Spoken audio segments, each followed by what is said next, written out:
Guys, eto na naman ako at isang mabilisan lang ha. Iko-congratulate ko lang itong mga didilis.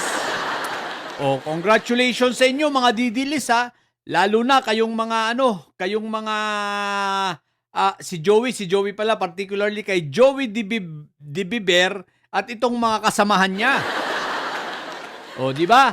Eto ha, bakit ko kayo kino-congratulate? Ayan naglabas ng desisyon ng Supreme Court. At yung inyong petisyon sa Tayjan ka na lang ay denied. Anong ibig sabihin nito?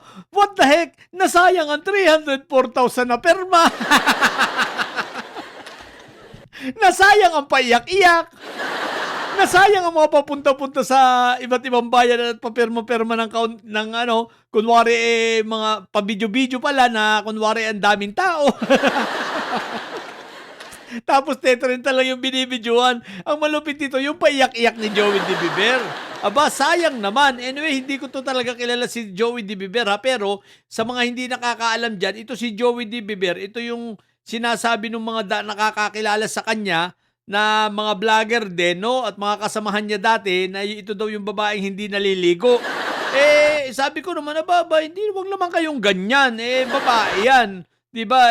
Kung hindi siya naliligo, hindi nga naliligo. Kaya lang na-curious ako. Nung obserbahan ko at tingnan ko, may punto naman. Mukha nga naman. Kumbaga mas malinis lang ito ng kaunti kay Iloy Bugres.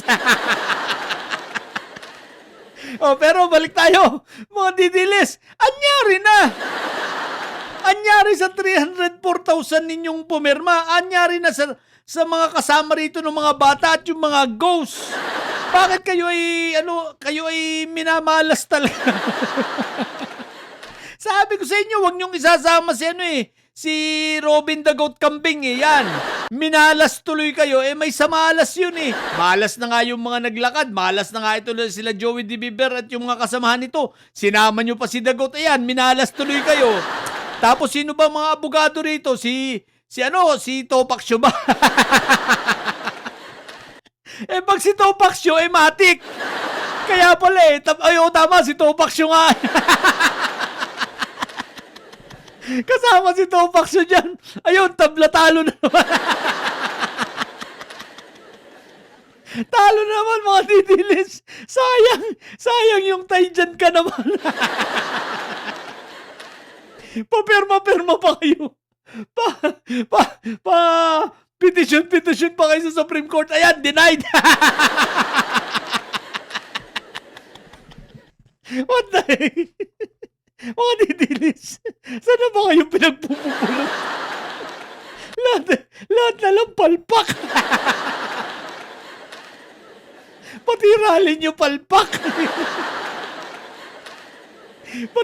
Pati sa yung mga senador ninyo palpak. Congressman ninyo palpak. Nasayang yung 1.2 billion na ipinamudmud ni Iyotman sa mga congressman. Wala rin nangyari. Ngayon ito, denied sa Supreme Court. Malamang-lamang nito, pati yung kay Isprikitik, madedenay din yan. Di ba? Ewan ko ba sa inyo, mga didilis, puro kayo may samalas.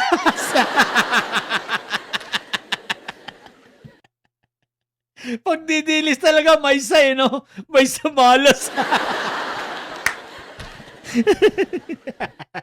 What the heck? Allah, comedy talaga kayo kada. Yun lang. Congratulations uli. Tignan nyo.